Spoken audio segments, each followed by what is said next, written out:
Hello everyone, मैं आपके लिए लेके आई हूँ ईडीएम की सीरीज जिसमें हम कर चुके हैं एफ तक के सारे ईडीएम्स और आज हम करने वाले हैं जी अल्फाबेट के ईडीएम्स। ये वीडियो कॉम्पिटिटिव एग्जाम्स के लिए तो इम्पोर्टेंट है ही है, साथ में जो लोग अपनी स्पोकन इंग्लिश को एनहांस करना चाहते हैं उनके लिए भी वीडियो बहुत ही इंपॉर्टेंट है। तो let's move on to the first idiom, that is gala day. That means a day of celebration. I would like to celebrate a gala day once I got 100 million subscriber on my channel।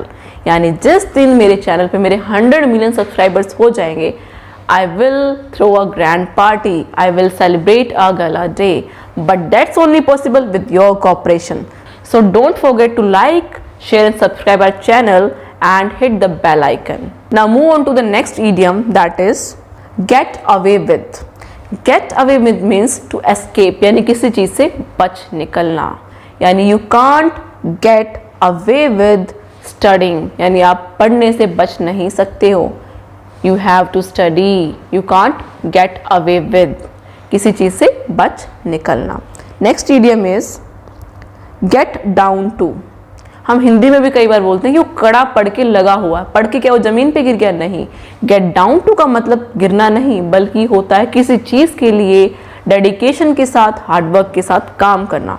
Gate down to, you get down to your books, you get down to your study to achieve your goal. यानी अगर आपका सपना है एक officer बनने का, तो आपको क्या करना पड़ेगा? पढ़ना पड़ेगा। You need to get down to work, आपको काम करना ही पड़ेगा। किसी का सपना है बिजनेसमैन बनने का, तो ही must get down to his work to get success in the life. यानी आपको कुछ भी काम करना है, you need to work hard, आप बच नहीं सकते हो। You can not get away with it. Next idiom is get into a soup. Get into a soup का मतलब होता है किसी परेशानी में फंस जाना, किसी परेशानी में फंस जाना। अब मिस्टर ट्रंप क्या है? वो विवादित बयान देते हैं, कभी कुछ बोलते हैं, कभी WHO के खिलाफ बोलते हैं, कभी कुछ बोलते हैं। So by his statements he always gets into a soup. यानी वो जो स्टेटमेंट्स बोलते हैं, बिना सोचे समझे बोलते हैं, वो चीज़ें उनको ट्रबल में डाल देते हैं। उनको खुद ही जवाब नहीं मिलता है। जब रिपोर्टर उनके सामने माइक लेके आते हैं कि सर ये क्या था, तो वो क्या करते हैं? I don't know. So by his statements he always get into soup. तो आपको कुछ ऐसा नहीं करना है that can make you get into soup, है ना। आप ट्रबल्स में ना आए, इसलिए आप अपनी चीज़ों में क्लैरिटी रखें, समझ के करें आप क्या कर रहे हैं। Next idiom is get into hot water. अब किसी को हॉट वाटर के अंदर डाल दो तो क्या होगा भाई? ट्रबल में आ जाएगा, उसकी तो दिक्कत बन जाएगी। तो गेट इनटू हॉट वाटर का मतलब होता है किसी परेशानी में फंस जाना। Due to corona pandemic the whole world is in hot water. The whole world got into hot water, यानी सारा ही विश्व क्या है? ट्रबल में फंसा हुआ है, इज इनटू ट्रबल, परेशानी में है, दिक्कत में है। और ये दिक्कत तब तक रहेगी जब तक हम वैक्सीन नहीं ढूंढ लेते और कोरोना की चेन ब्रेक नहीं हो जाती। So stay into lockdown. Next idiom is get off scot free. To escape without punishment, यानी बिना सजा पाए निकल जाना। To get off scot free. आप ये मत सोचना कि अगर आप कोई गलत काम करोगे so you can get off scot free.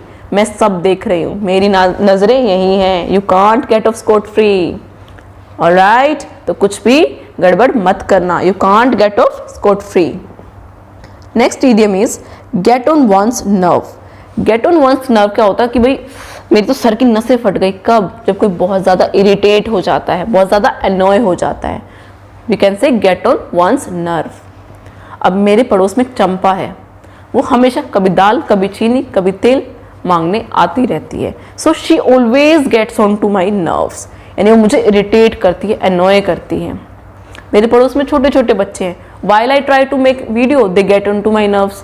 यानी वो हमेशा मुझे क्या कर देते? इरिटेट करते, इंटरप्ट करते हैं बार बार। That annoys me. They always get on to my nerves. Next idiom is gibble gabble. आपने जनरली देखा होगा लेडीज को बात करते हुए, अक्सर ग्रुप बनाएंगे, झुंड बनाएंगे, उनकी बातें क्या होती है? जस्ट गिबल गैबल, अब फुल स्टॉक, कोई लॉजिकल बात नहीं होती, बकवास की बात है। इस सीरियल में ये हो गया, उस सीरियल में वो हो गया, पड़ोस में ये हो गया, उसने ये कर दिया, इसने वो कर दिया। That is known as gibble gabble. एक मिस्टर पप्पू है, ही ऑलवेज गिबल गैबल्स। तो गिबल गैबल होता है बेफालतू की बात, बिना बात की बकवास। A foolish talk is known as gibble gabble. Next idiom is gift of the gab. Gift of the gab का मतलब होता है someone has a skill to talk efficiently. Talent for speaking is known as gift of gab. So if you want a gift of gab, you must join our courses and you must follow us to enhance your English and confidence as well. Gift of the gab का मतलब होता है talent for speaking. Next idiom पे move on करते हैं, that is give a peace of mind. अब आप इसकी हिंदी ट्रांसलेट करोगे यानी दिमाग को शांति दे देना, नहीं। give a peace of mind का मतलब ये नहीं होता। give a peace of mind का मतलब होता है डांटना, किसी को डांटना। हाँ, अगर मैं आपको डांटूंगी मेरे माइंड को तो जरूर शांति मिलेगी, आपको चाहे मिले ना मिले। तो आप ऐसे याद रखना कि एक माँ बच्चे को डांटती तो बच्चे को तो शांति नहीं मिली, लेकिन शांति माँ को जरूर मिली है। तो give a piece of mind का मतलब होता है पनिशमेंट देना या फिर डांटना। टू रिब्यूक और स्कोल्ड, इसको हम क्या बोल सकते हैं? To give a piece of mind. The mother give a piece of mind to the child as he was doing mischief. Okay, next idiom हम देखते हैं, go through fire and water. Go through fire and water यानी आग और पानी में से बह के जाना। कितना डिफिकल्ट होगा वो रास्ता, सोच के देखो। फायर एंड वाटर में से जाना यानी किसी भी डेंजर को सह लेना, पा लेना, सफर कर लेना is known as to go through fire and water. जैसे अपने सोल्जर्स को देखिए, वो कुछ भी कर गुजरने को तैयार है अपनी कंट्री के लिए, अपनी जान गंवाने को तैयार है, सब कुछ न्यौछावर कर रखा उन्होंने, अपनी फैमिली, अपना परिवार, अपने इमोशंस तक उन लोगों ने क्या किया, सेक्रीफाइस कर दिए। जान तो चीज ही क्या है। They always go through fire and water for the nation. Next idiom पे मूव ऑन करते हैं, गो टू डॉग्स। अब आपको एक बात पता है, जब भी हमारा खाना बच जाता हम क्या कहते हैं? चलो कुत्ते को डाल देंगे, रख देंगे। तो गो टू डॉग्स का मतलब अगर आप देखें यानी जो चीज हम व्यर्थ करते हैं, वेस्ट जो हो रहा है, उसको बोला जाता है go to dogs. So don't let your time go to dogs, it is very crucial for you. यानी अपना टाइम वेस्ट मत जाने दो। जैसे खाना कुत्तों को जाता है, ठीक है, वहां तो खाना यूज हो गया, लेकिन अगर आपका टाइम वेस्ट हो जाएगा ना वो दोबारा लौट के आने वाला, ना आप कुछ कर पाओगे। गो टू डॉग्स का मतलब होता है किसी चीज को वेस्ट करना। So don't let your time go to dogs. Let's move on to the next idiom, that is go to rack and ruin यानी विनाश होना। So earth will one day go to rack and ruin. Everything one day will go to rack and ruin. यानी हर चीज जो बनी है उसका हमेशा विनाश होना निश्चित है। Nothing is eternal in the world. हर चीज का नाश संभव है। Go to rack and ruin का मतलब होता है किसी चीज का नाश होना, खत्म होना, नष्ट होना, destroy होना। So let's move on to the next idiom, that is good Samaritan. इसके पीछे एक इंटरेस्टिंग स्टोरी है। जैसे आपको पता है इंडिया वाले को बोलते हैं इंडियन, अमेरिका के नेटिव को हम क्या बोलते हैं? अमेरिकन। पाकिस्तान के नेटिव को क्या बोलते हैं? पाकिस्तानियन नहीं, पाकिस्तानी बोलते हैं। इसी तरह से समेरिया नाम का एक देश है, वहां के लोगों को बोला जाता है स्मैरिटन। तो एक स्टोरी है इसके पीछे कि एक आदमी था, उसको कुष्ठ रोग था, वो बेचारा जमीन पे पड़ा था, घायल था। जो भी पासर बाइस थे, जो लोग वहां से जा रहे थे, उसको देख रहे थे, इग्नोर कर रहे थे और चलते जा रहे थे। सब लोगों ने उसको देखा, उसे घृणा मानी और चलते जा रहे थे, लेकिन किसी ने उसकी सहायता नहीं की। तब एक आदमी आया, वो अपने घोड़े से उतरा और उस आदमी को पानी पिलाया, खाना दिया और उसकी हेल्प की। तो बाद में उस आदमी ने उससे पूछा कि आप कौन हो? तो उसने बोला आई एम अ स्मैरिटन। तब से ये ईडियम चली आ रही है कि अच्छे लोगों को, दयालु लोगों को क्या बोला जाता है? स्मैरिटन, अ गुड स्मैरिटन। गुड स्मैरिटन आपको पूछा जाए तो आप क्या बताएंगे? दैट इज अ दयालु आदमी, अ काइंड पर्सन, उसको हम बोलते हैं गुड स्मैरिटन। सो नेक्स्ट इडियम देखते हैं। Next idiom is grass window. Grass window का मतलब होता है, विडो आपको पता होगा यानी जिसका हस्बैंड ना हो, गुजर चुका हो। और ग्रास विडो का मतलब होता है एक ऐसी वुमेन जो कि एक्चुअली में विडो नहीं है, लेकिन उसका पति उससे दूर रहता हो, सेपरेटेड हो किसी भी रीजन से। जैसे आप देखो कि लक्ष्मण जो था, उसकी वाइफ बेचारी ग्रास विडो थी, क्योंकि वो उससे 14 साल दूर रही। While the time of exile Lakshman left her alone in the Ayodhya.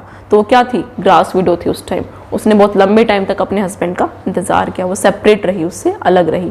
तो एक ऐसी वुमेन जिसका पति उससे दूर हो किसी भी रीजन से, so that is grass widow. Next idiom is grease the palm. Grease the palm का मतलब होता है हथेली को चिकना कर देना नहीं, ग्रीस द पाम का मतलब होता है रिश्वत देना। जैसे कि आप अगर सोच रहे हो कि you can get a good job by greasing the palm, तो वो बिल्कुल गलत है। That is not fair and square. ठीक है, that is not fair and square. You can't grease the palm to get a good job, you have to work hard. ठीक है, you need to work hard to get your dream job. Greasing the palm is not a solution. Let's move on to the next idiom. Next idiom is green room. तो green room क्या होता है? एक ऐसा कमरा होता है जहाँ पे आपको पता होगा थिएटर होता है या कोई स्टेज पे आर्ट होती है, वहाँ पे ड्रेस वगैरह चेंज करते हैं, they get ready before the actual show, तो उसको ग्रीन रूम बोला जाता है। मैं पूछती हूँ वेयर इज अक्षय कुमार, तो मुझे किसी ने बोला he is in green room, he is getting ready for the next shot, next shot के लिए तैयार हो रहे हैं। तो ऐसा कमरा, ऐसा रूम, लॉन्च जहाँ पे आप एक्चुअल शो से पहले या किसी शूटिंग से पहले तैयार होते हैं, that is known as green room.